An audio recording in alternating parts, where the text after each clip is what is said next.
Hello students, today we will be doing extrahepatic biliary apparatus. See, this apparatus is simple as straightforward topic and we will be dealing with this topic under these headings. First is introduction and components, right and left hepatic duct, common hepatic duct, gallbladder, cystic duct, bile duct or common bile duct. Then next is the blood supply, lymphatic drainage and nerve supply, and last is the applied anatomy. Now starting with introduction first. See, basically biliary apparatus, it is divided into, or we can say it is classified into intrahepatic biliary apparatus and extrahepatic biliary apparatus. Now main function is to transport bile produced in bile canaliculi within liver to the duodenum to aid in digestion, right? Now see in this diagram, this is intrahepatic biliary apparatus and it collects bile produced in bile canaliculi, and once it is collected, then this bile is transported outside via this extrahepatic biliary apparatus, which is topic of the day, right? Now starting with its extrahepatic biliary apparatus, see it consists of structures that receive bile from the liver, then it stores and concentrates bile within in the gallbladder, and further it transmits the bile to the second part of duodenum when required, right? Now see the anatomical knowledge of extrahepatic biliary apparatus. It is extremely important clinically because it is often affected in various disease processes like cholecystitis, which is inflammation of gallbladder, or cholecystitis, that is a formation of stones in the gallbladder, then in obstruction of common bile duct, and further it is this extrahepatic biliary apparatus, it is frequently visualized by various imaging techniques, right? After introduction, next is the components of extrahepatic biliary apparatus and a very simple diagram to make you people understand, right? Now it consists of 5 components. First is right and left hepatic ducts, right? You can see over here both right and left hepatic ducts. Then second is the common hepatic duct, right? Then third is the gallbladder. So this is the gallbladder and its duct, that is cystic duct, right? And when this cystic duct and common hepatic duct it unites, it forms bile duct, or formerly it was known as common bile duct, which open into the duodenum, right? See, these are the 5 components of the extrahepatic biliary apparatus. Now another 2 diagrams again to explain you the same, right? Intrahepatic will be within the liver and further it transmits bile to the extrahepatic, right? So both hepatic ducts, common hepatic duct, gallbladder, cystic duct, and this is common bile duct, right? You can see over here common bile duct, it is going a part of it is going posterior to the first part of duodenum. This is duodenum, right? You have already done. Now next is the starting with its components, right and left hepatic ducts. See, right and left hepatic ducts emerge at the porta hepatis from the right and left lobes of liver, right? Over here, see right and left coming from the corresponding lobes of the liver, and it emerges at the porta hepatis. Now the arrangement of structures at the porta hepatis from behind forwards is portal vein, right? See over here, portal vein, then is the hepatic artery, right? And last is the hepatic ducts. This is how these structures are arranged at porta hepatis. Next is the common hepatic duct, how it is formed. It is formed by the union of right and left hepatic ducts near the right end of porta hepatis, right? Over here, see, this is common hepatic duct, right? Then it runs downwards for about 3 centimeters and it is joined on its right side by an acute angle by the cystic duct to form the bile duct, right? And this angle between the cystic duct and common hepatic duct over here, this angle, it is known as cystohepatic angle, right? It is known as cystohepatic angle. It is joined on its right side by cystic duct to form bile duct. This is bile duct or common bile duct, one and same thing, right? Now next is the accessory hepatic ducts. What are accessory hepatic ducts? See, these accessory hepatic ducts, they are present in about 15% of subjects. They usually issue from right lobe of the liver and terminate either in gallbladder or in the common hepatic duct anywhere in its course, or even in the upper part of the this bile duct, right? See, these red markings, these are the openings of the accessory hepatic ducts if present, right? They can either terminate either directly in the gallbladder or in the common hepatic duct or in the upper part of the bile duct. And basically they are responsible for oozing of bile from wound after cholecystectomy. Therefore, it is always better to use a drain to avoid retention in the depths of wound, right? So this is about the hepatic ducts. Now this is another diagram for the understanding of accessory or aberrant hepatic ducts, right? I hope you can understand it now, the openings of accessory hepatic ducts. Now starting with next, gallbladder. Now see this gallbladder, it is an elongated pear-shaped sac, right? It is an elongated pear-shaped sac and it is reservoir of bile, that is it stores and concentrates the bile and discharges it into the duodenum by its muscular contraction. Now see, radio-opaque substances which are excreted in the bile, they are also concentrated in it. Therefore, they are used to demonstrate radiographically, that is cholecystography, the cavity of gallbladder and its ability to concentrate and contract, right? Now coming to its location, where gallbladder is located.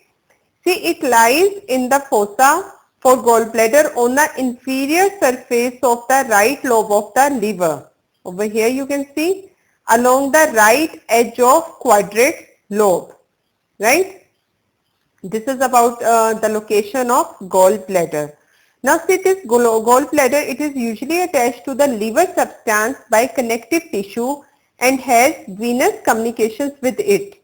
But it may be suspended from the liver by a short mesentery or partly buried in it, right? Now coming to the dimensions of gallbladder, it is 10 centimeter long, approximately 7 to 10 centimeter long, and it is 3 centimeter wide, we can say at its widest part, right? And it is having capacity of 30 to 50 ml. Now next is the parts of gallbladder, right? Now see, the gallbladder, it is divided into fundus, body and neck, right? Over here we have shown it to you with the different colors. See, this is a fundus, this is body and this is neck, and it continues with the cystic duct, this neck part, right? So these are the three parts of the gallbladder, right? Now we'll discuss all of these three parts one by one.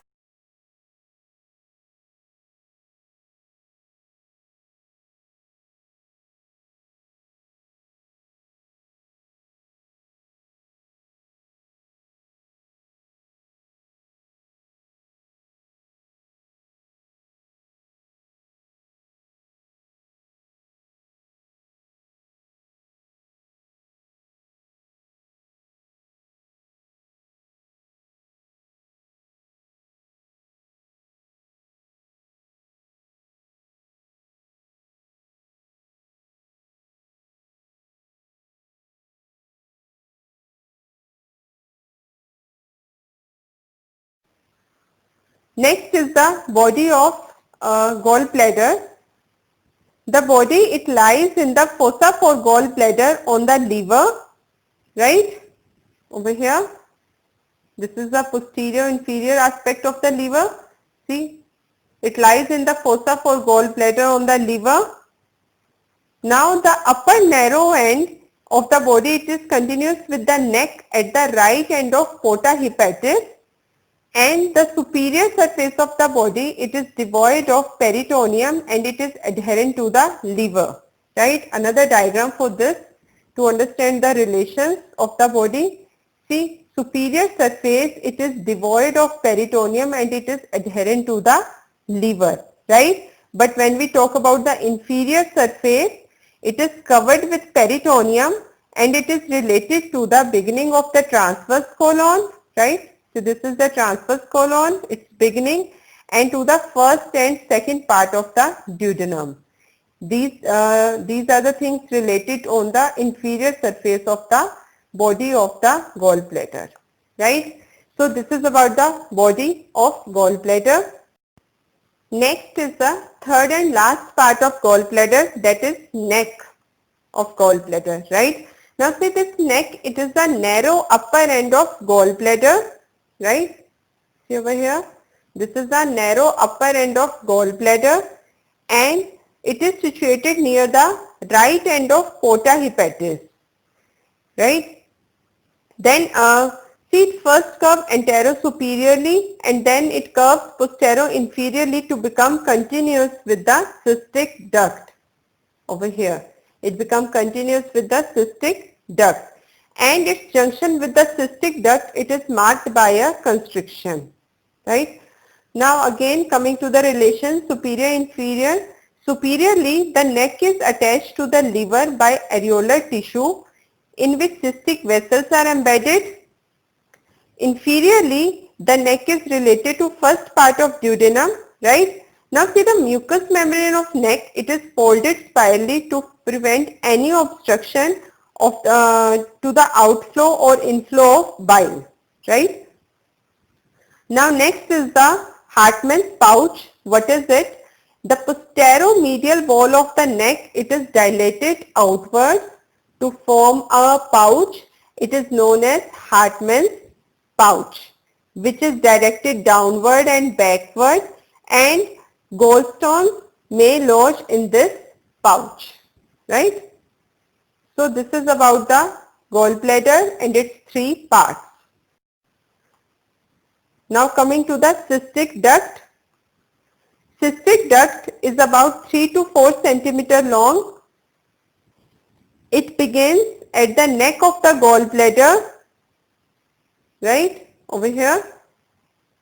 It begins at the neck of the gallbladder and then it runs downward, backward and to the left,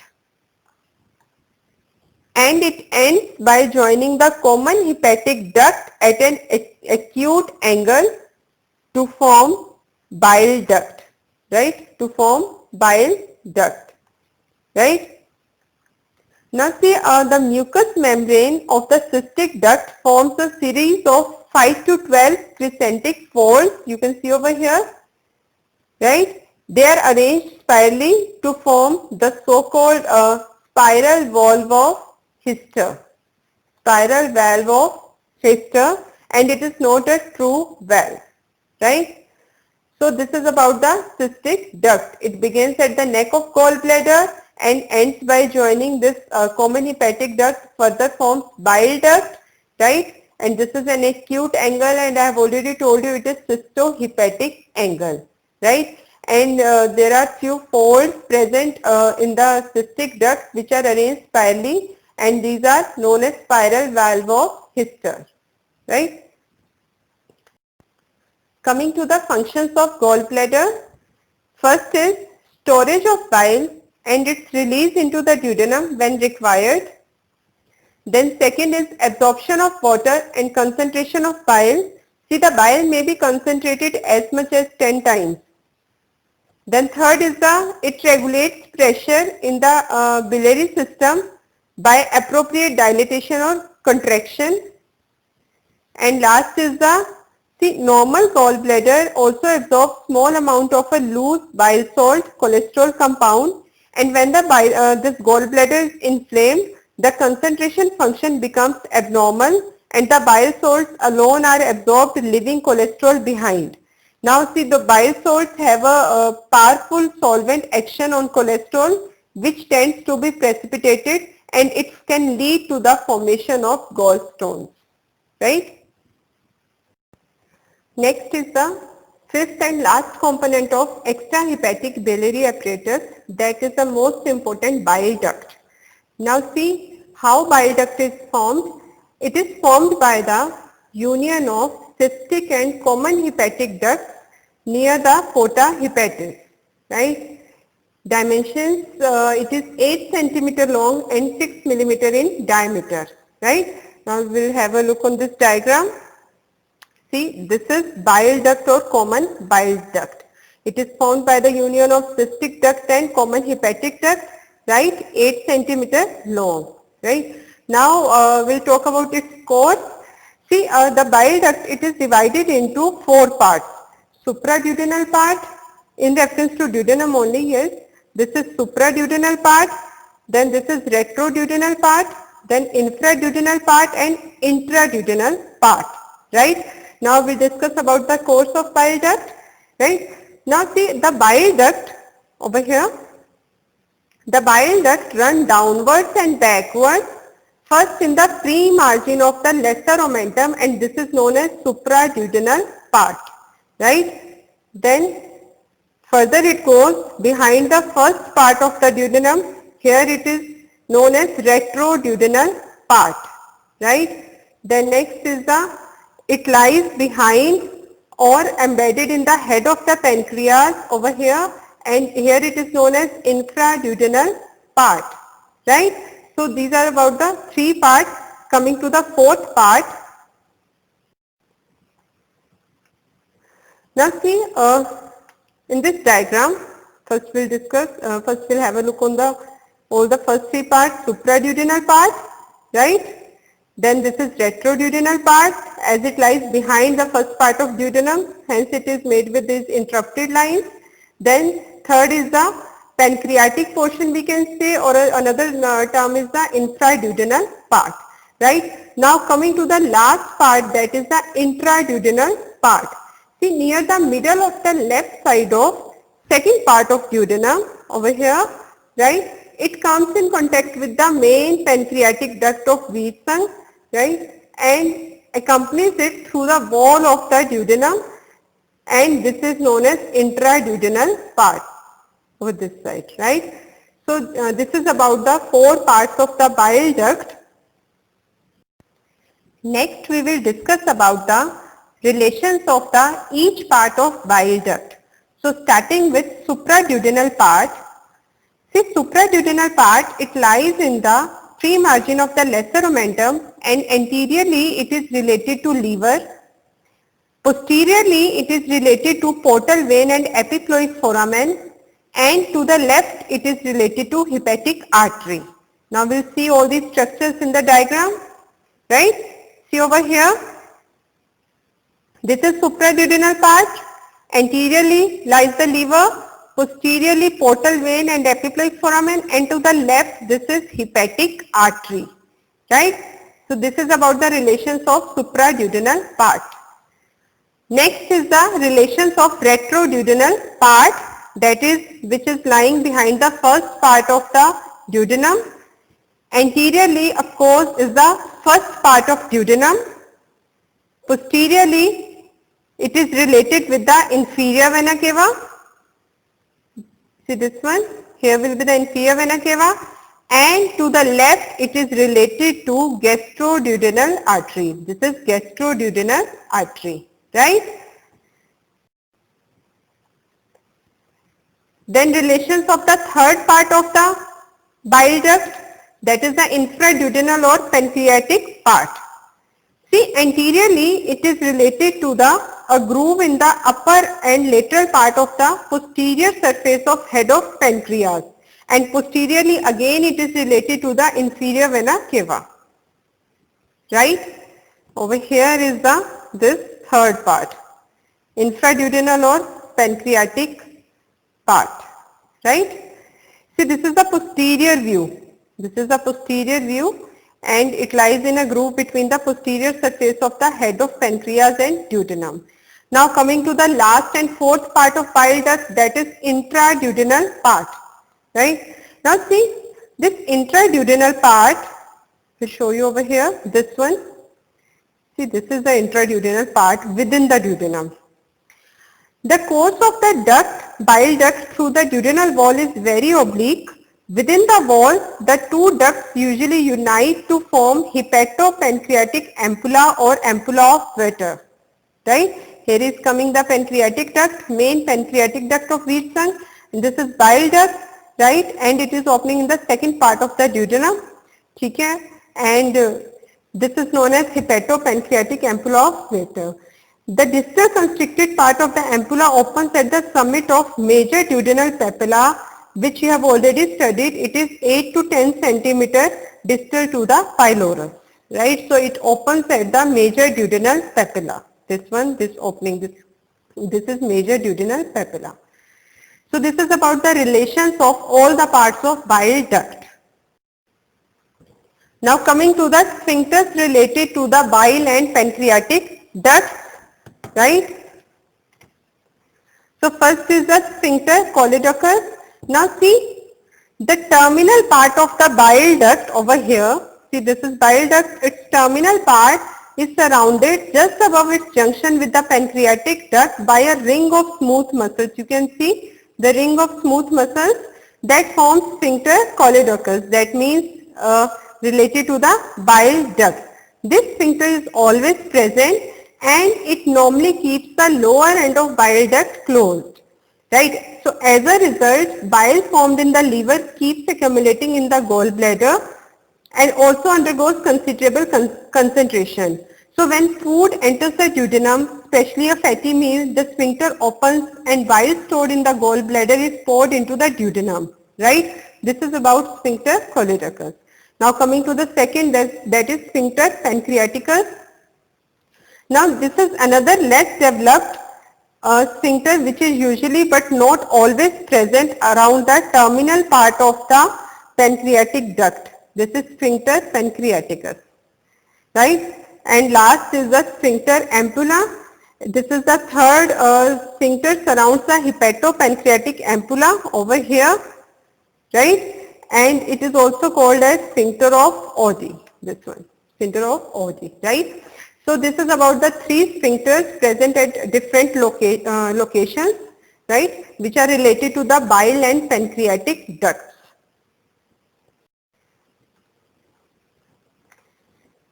Now the same diagram again, see, but in a large form, see, this is the bile duct, this is pancreatic duct, this is pancreas, this is duodenum, right? So over here will be the sphincter of common bile duct, that is sphincter choledochus, sphincter pancreaticus, and here is the sphincter of ampulla or sphincter of Oddi, right? So this is about the sphincters. The same diagram again, but along with the components of the extrahepatic biliary apparatus and sphincters too, right? So this is basically the revision what we have did till now. Now coming to the arterial supply of the biliary apparatus, the first one is the cystic artery. It is the chief source of blood supply and it is distributed to the gallbladder, cystic duct, hepatic duct and upper part of bile duct, right? Over here I will show you in this diagram. See, this is celiac trunk, common hepatic artery, then hepatic artery, and from here arises cystic artery, right? And it is, see, this is how it is supplying gallbladder. It is also supplying this one, upper part of the bile duct, also supplying the hepatic duct, right? So this is the main source of the blood supply. Then several other branches from the posterior superior pancreatico-duodenal artery supply the lower part of the bile duct, right? Basically this ascending branch of superior pancreatico-duodenal artery, it supplies the lower part of the bile duct. And last is this right hepatic artery. It forms a minor source of supply to the middle part of bile duct, and sometimes accessory cystic artery are also present. See, the cystic artery usually arises from the right hepatic artery. It passes behind the common hepatic and cystic ducts, then reaches the upper surface of the neck of the gallbladder. Over here, it's upper surface of the neck, right, where it divides into two branches, superficial and deep branches. This is about the arterial supply. Another diagram again. Basically, it is this diagram also shows the surrounding structures, how this abdominal aorta, celiac trunk, it is supplying all these regions. So from here, celiac trunk, common hepatic, then hepatic artery, and here is the cystic artery. You can see two branches, superficial and deep branches, right? And so this is about arterial supply of. Now next is the venous drainage of biliary apparatus. See, the superior surface of gallbladder is drained by veins which enter the liver through the fossa for gallbladder, and it also joins the tributaries of hepatic veins, right? And rest of the gallbladder is drained by one or two cystic veins which open into the right branch of the portal vein, and lower part of the bile duct drains into the portal vein. Coming to lymphatic drainage. Lymphatics from the gallbladder, cystic duct, hepatic ducts and upper part of the bile duct pass to the cystic node and to the node on the anterior border of the epiploic foramen, right? And see, these are the most constant members of upper hepatic nodes. The cystic node, it lies in the angle between the cystic and common hepatic ducts over here. See, this is cystic node. It is constantly enlarged in cholecystitis, right? Then lower part of the bile duct drains into lower hepatic and upper pancreaticoduodenal nodes over here. See, so this is about lymphatic drainage. Coming to the nerve supply of biliary apparatus. Cystic plexus of nerves now. See, this cystic plexus of nerves, it supplies the territory of cystic artery. It is derived from the hepatic plexus, and which receives the fibers from the celiac plexus, then right and left vagi and right phrenic nerve, right? And the lower part of the duct, it is supplied by nerve plexus over the superior pancreaticoduodenal artery. Now see, parasympathetic nerves, they are motor to the musculature of gallbladder and bile duct, but they are inhibitory to sphincters. And if we talk about sympathetic nerves, like from T7 to T9, they are vasomotor and they are motor to the sphincters.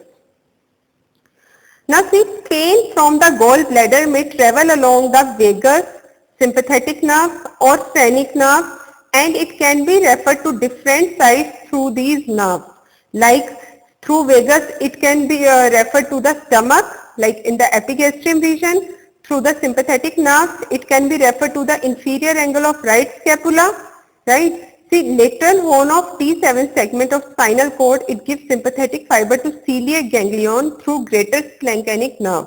And T7 segment receive pain fibers from skin over inferior angle of scapula. So visceral pain is also referred to this somatic area, right? And last, through the phrenic nerve to the right shoulder. See, so this is about the referred pain from the gallbladder. It can refer to different sites through these nerves, through vagus, sympathetic nerves and phrenic nerves, right? Now what is referred pain? See, the referred pain, pain of stretch of common bile duct or gallbladder is referred to epigastrium. We have already discussed. It can also be referred to right shoulder and inferior angle of right scapula. And these are the sites of the referred pain, either in the right shoulder, inferior angle of right scapula and epigastrium. Right? So this is about the most important referred pain. Then next is the hormonal control of the gallbladder emptying. Now see, when the food rich in fat enters the duodenum, the duodenal cells liberate a hormone known as cholecystokinin. This hormone is carried to the gallbladder and causes its contraction, and there is a reflex meditation. When the gallbladder contracts, the sphincter of Oddi relaxes. Thus, concentrated bile is emptied into the gallbladder. This is about the hormonal control of the gallbladder. Now, starting with the last topic for the day, that is the clinical aspect of the this extrahepatic biliary apparatus, and I have told you in the beginning it is the most important part. So first is the cholecystitis. Now see, stones may be formed in the gallbladder, and this condition it is known as cholecystitis.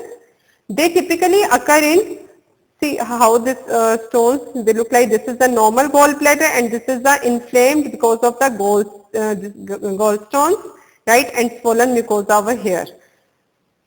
Now this condition, it is typically occurs in fat, fertile female of 40, but it can also be occurred in males.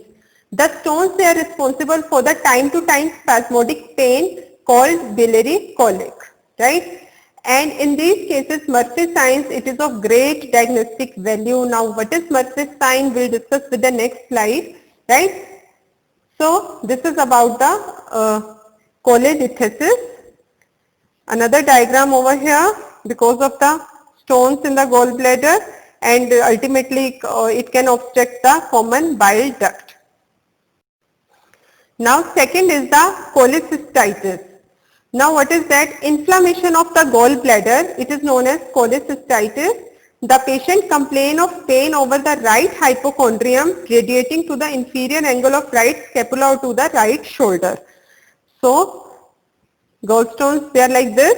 Okay? Then, now what is Murphy's sign? When a finger is placed just below the costal margin at the tip of 9th costal cartilage, the patient feels sharp pain on inspiration. He winces with a catch in his breath, and it is known as Murphy's sign. Right? This is the most important point from whole of the clinical aspect. Right? Murphy's sign, what is that? Then next is the cholecystectomy. Now what is that? Cholecystectomy is the operation for removal of the gallbladder, that is known as cholecystectomy, and the region of gallbladder, it is frequently operated upon. It is therefore necessary for the surgeon to be aware of the numerous variations that may exist in the extrahepatic biliary apparatus and in the related blood vessels, right? Then fourth is the biliary colic. Now see, biliary colic, I have already told you, these gallstones, they can give rise to severe spasmodic pain, which is known as biliary colic, right? Then last, fifth is the biliary obstruction because of the gallstones only. Biliary obstruction arises when passage of the bile into the duodenum is blocked either completely or partially. And this obstruction can be intrahepatic or extrahepatic, caused by many causes like the gallstones which slip down into the bile duct, they can block it. Cancer of the head of pancreas which compresses the bile duct, right? So in these cases, since bile pigments, they will not reach the duodenum, feces will be light colored, right? Instead, bile pigments will reach the blood causing jaundice, and these are excreted in urine causing it to be dark colored, right? So combination of light colored stools with dark colored urine implies obstructive jaundice. See? And if it is associated with the episodes of pain, it is likely to be due to the gallstones. And if it is associated with loss of weight, it is likely to be due to the cancer of head of pancreas. So this is about the obstruction of common bile duct or biliary obstruction. Like this one, okay. So this is biliary obstruction and the severe spasmodic pain, biliary colic. Next is the Courbet's law. Now what is that? See, dilatation of the gallbladder occurs only in extrinsic obstruction of the bile duct, like pressure by the you can say carcinoma of head of pancreas, right? And intrinsic obstruction by stones that do not cause any dilatation because of associated fibrosis, right? So that is Courvoisier's flow, and this is a cartoon image to understand it better, right? So this is Courvoisier's flow. Then next is the Kellett's triangle.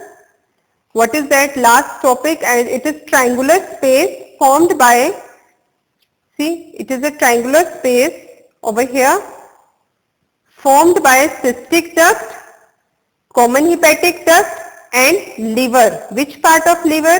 Segment 5 of this one, right hemiliver. This forms Kellett's triangle. This space contains cystic artery. You can see cystic artery before it divides into superficial and deep branch. Cystic lymph node, as I have already told you, here present is the cystic lymph node, and autonomic fibers reaching the gallbladder. So this is Kellett's triangle, right? So again the contents I have already told you. So this is all about today's lecture. As in the beginning I have told you, this is very important clinically. Its anatomical knowledge is very important because this extrahepatic biliary apparatus, it is commonly affected in various diseases, right? I hope you people have understood. Thank you.